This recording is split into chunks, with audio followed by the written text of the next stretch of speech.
563. Okay na boss. Sige, salamat.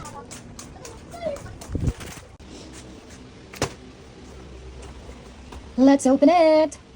So, another unboxing moment para sa mga mahilig gumastos sa buhay. Tapos ang ending, ang problema, sina out of budget.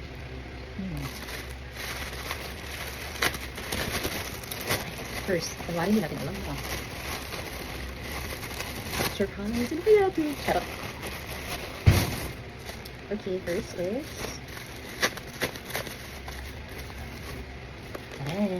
battery. Oh no, it's a power bank. Second is... Yan lang. Kaya talaga yung hindi lang bakit mag-order.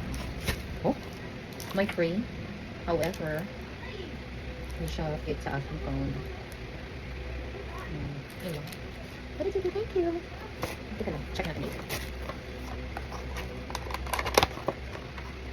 Oh, ito pala. Kasi nag-aagawan ko rin ng anak ko sa aking charger. So, and then ako yung walang charger. So, I ordered this one with RRII. Not sure. Okay.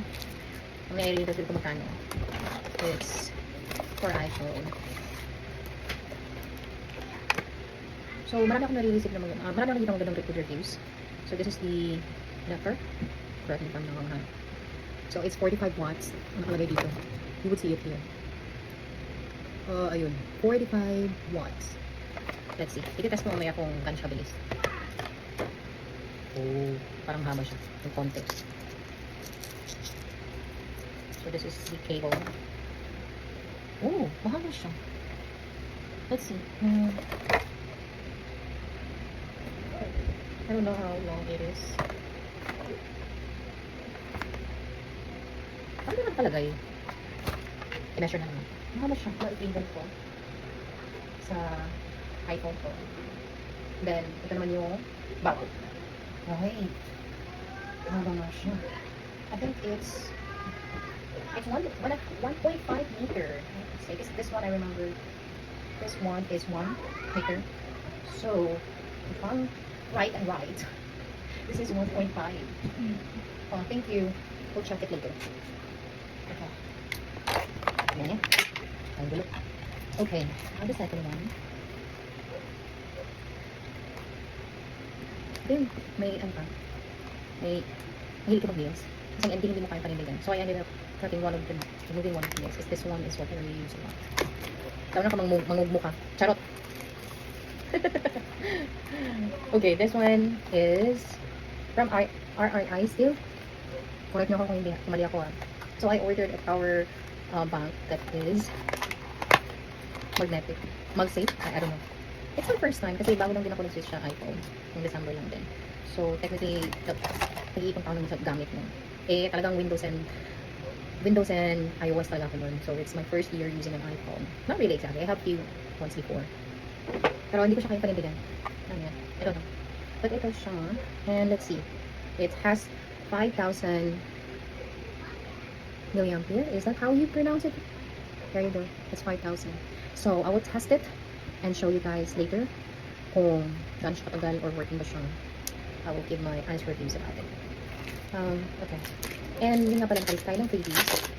Actually, maganda siya. Maganda siya. Parang siyang solid. Tigas siya. Solid case. So, hi guys. I-test natin yung kakabili ko lang na charger. Ito yung 1.5 cable wire from RRI with 4,500 45 watts. Sorry. Charging. So, wait. Kita niyo yun? Sorry. Let's see. Oh, what happened? Hindi ko siya nasaksak na mabuti. Ayun, charging siya. I don't know how fast would it be, but I'm hoping it's fast kasi madalas ako mag-phone. And then we'll try the other one, the MagSafe.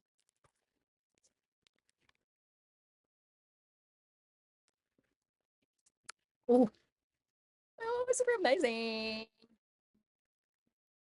Good no? Alam mo yung paglalakad ka, tapos holding kang wala. Lagi ako ng problema kasi, iPhone, they're easily drained, tapos madalas mong ginagamit.